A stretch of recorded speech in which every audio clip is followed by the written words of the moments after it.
is ShannonDoronioChavezFauxKucha2. I am an incoming second semester student. I am an educator, a design practitioner, and a mother. And this semester I had the great honor and privilege of working with Silas Monroe. My work with Silas began with a fig jam and a beautiful conversation full of mental fireworks and entry points and exciting ways of thinking and imagining what my first semester with VCFA might look like. I was able to sort of gather 3 points of entry. The first being designed toward a specific goal. So this is when you have a thing that you want to do, you know what you want to do, and then getting through that process. Investigative play is making space in our practice for not knowing what we're going to do and allowing subconscious to drive the creative process. Very Jungian approach to making. And then in between those things, care and feeding, remembering that my body and my health is my most important creative tool and taking care of that tool by focusing on how I take care of myself as I do this work. And all of this points toward future building. The way I parent my children, the way I teach design, and the way I practice and contribute to culture are all things that could have an effect on future outcomes. What our world looks like, what visual culture looks like, who has seats at the table. And so with all of that in mind, all of this is pedagogy, all of it and all of me.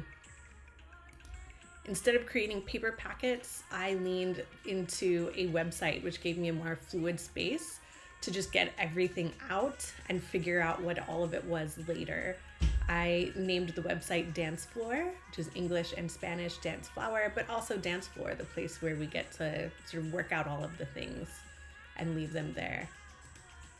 My packets have a nav that capture writing, recording, video, projects, notes, and a running bibliography.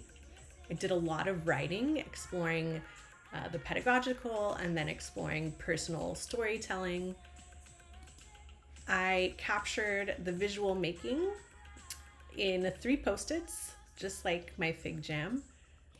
In investigative play, I leaned into exploring ways of capturing memory and documenting. One of the most fun things that I landed on was just creating mood boards without any idea of what I was actually going to make and just focusing on semiotics, pairing the visual with the language or the thoughts and themes, and then working from whatever I had gathered here. And so I produced drawings using fresco. I illustrated therapy concepts. I kept working on this pedagogical container. And eventually, through iteration, I moved toward making practical objects.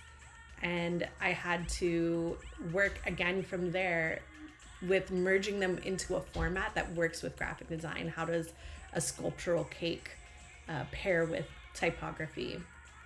And that brought me through printmaking and photography, and finally landing on places where text and image live together to tell a broader story. In design toward a specific goal, I started designing out a book concept that I've had for a while called All the Feels, Feeling Words from A to Z. And this is inspired by my role as a parent and teaching my kids about their feelings. So this is a book that teaches emotional concepts and inspires conversations between parent and child or adult and inner child.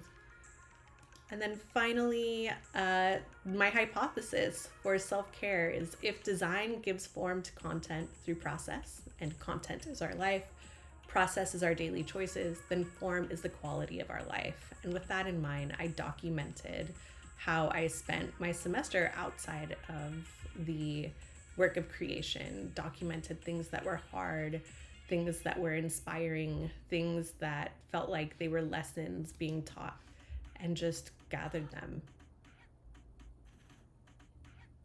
And that's how I spent my semester.